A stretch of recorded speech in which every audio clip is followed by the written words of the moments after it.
I'm Daniel. And I'm Jay-Z. This is Just My DIY. It is the holidays, which is a perfect time for a DIY. So we upcycled some old pallets and made these trees in just a couple of days.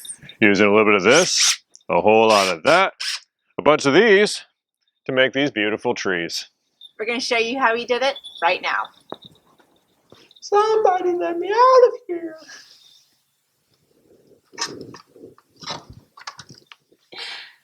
We're going to make the Christmas trees out of these old pallets, which have been stored in the pool hut since the summer when the garage cabinets were delivered. So now we got to begin the process of deconstruction. So we need to be able to take them apart carefully without destroying too much of the wood, because this is all we have to work with to make our new pallet trees. Absolutely, and we hope to get the big tree out of this pallet's front, the medium tree out of the front of this pallet, and the scrappy tree out of the scrappy leftovers. Yes. Well, let's get started.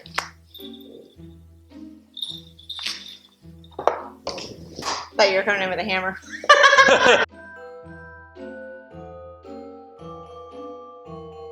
What I thought was going to be easier than it is taking apart these pallet boards. They're old, they're weathered, they're hardwood, and rusty nailed. So take your time, be gentle, but effective. With the pallets being broken down, we're going to lay them out so that we know we have what we need for our trees. So we've broken down the pallet into the pallet wood that we're going to use to make the limbs of our trees with. We will step over to the saw in just a few moments to start cutting them down into the lengths and angles that we want to attach it to the trunks. And afterwards we will sand them because they're really furry wood right now. And then after that, we are going to spray paint the branches on the trees. And then I'm going to stain the trunks and the bases on them to look more like the natural wood. The nature of our trees was not meant to be perfect. They're rough looking, made from rough wood, got from rough pallets. So we winged the measurements, but made sure that we stayed with good, true 45 and 90 degree angles to make the assembly that much easier. We sanded just enough to make the board safe to handle, but we definitely weren't going for a polished look here. Okay, it's time for us to get painting and staining, but we're going to skip ahead. Ta-da! The trees are now spray painted, and while we were painting them, we actually decided to add in the Merry and Bright sign to go along with it. So we grabbed some wooden letters and spray painted them with silver glitter because it's the holidays. And now we get to start taking our painted pallet boards.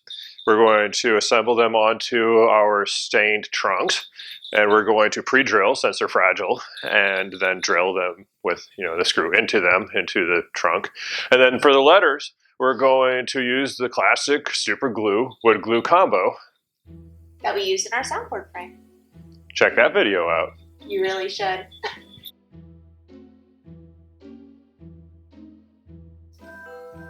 So the pallets didn't have 2x4s long enough to make this trunks for the trees that we had in mind. So we went ahead and took some spare 2x4s we had laying around the garage and used them to mount our limbs on. Yep, and it's very important with this, because you're working with wood that's a little more fragile, to pre-drill your holes for your screws before driving them in.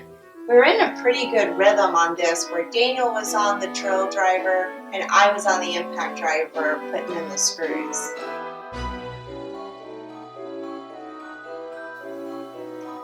Things were going really well until I got a little overconfident with the impact driver.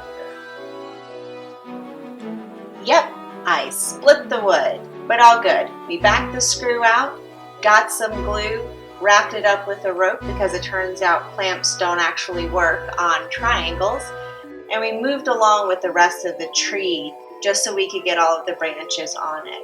I actually came up with a pretty ingenious method to clamp a triangle, which you see here, where we created a cutout so we had two flat edges. While the other two trees were really easy to balance, this one required a little bit extra. We had to keep a center line drawn on our trunk to make sure that we were matching up the 45s right in the center.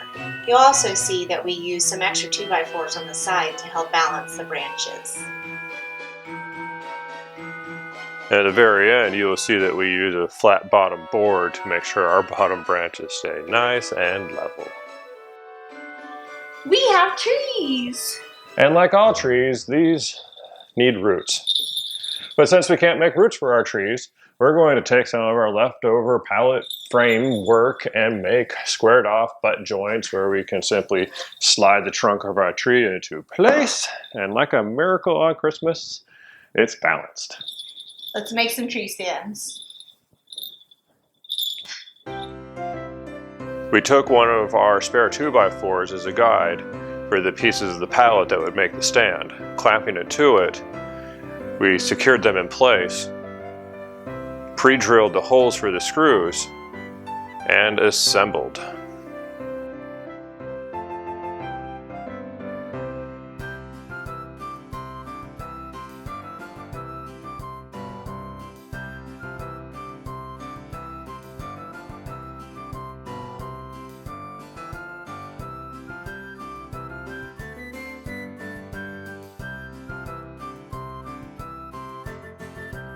All the trunks are 2x4s, so we're just going to speed right through this because you're just going to watch the same thing over and over.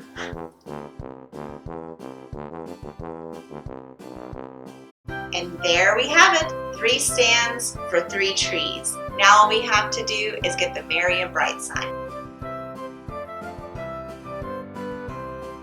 Now we make the framework for the letters to stick to.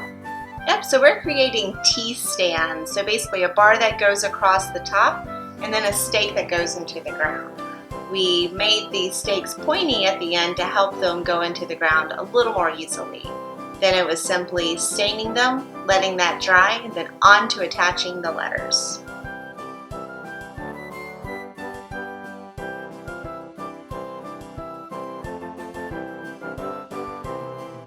When it came to attaching the letters, we used the super glue wood glue method. And that is where you put super glue around it for that immediate clamp and then the wood glue so it can cure overnight. We did this with every single letter and we're going to speed right through that.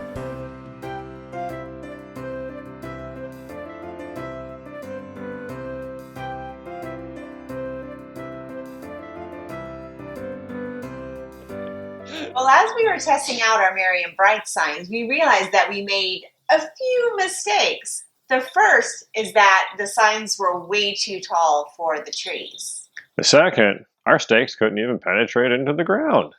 And the third was that when we were trying to get them to go into the ground by tapping them with a mallet, turns out that the wood glue super glue didn't hold as well as we wanted to, probably because we didn't get to use very much because we were trying to keep that backboard really thin. So we came up with a solution. We shortened them, so we took our mistakes and turned them into stakes. And we also screwed the letters into their support beams rather than relying on the super glue wood glue combo as previously shown in our picture frame video. Which does work for that one. So we fully stand behind the super glue wood glue combo, just not in a situation where you're going to cause a lot of vibrations and don't have very much space to glue. And now we're going to screw them into the bases. Live and learn.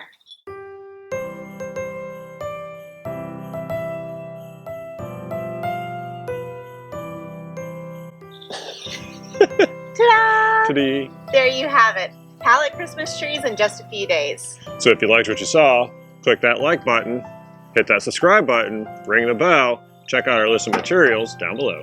Yep. And if you're not watching this on our website, head over to justmydiy.com for more pictures, backstories, projects, and more. So for now, we're going to sign off. We wish you happy holidays or whatever you're celebrating this season. Bye!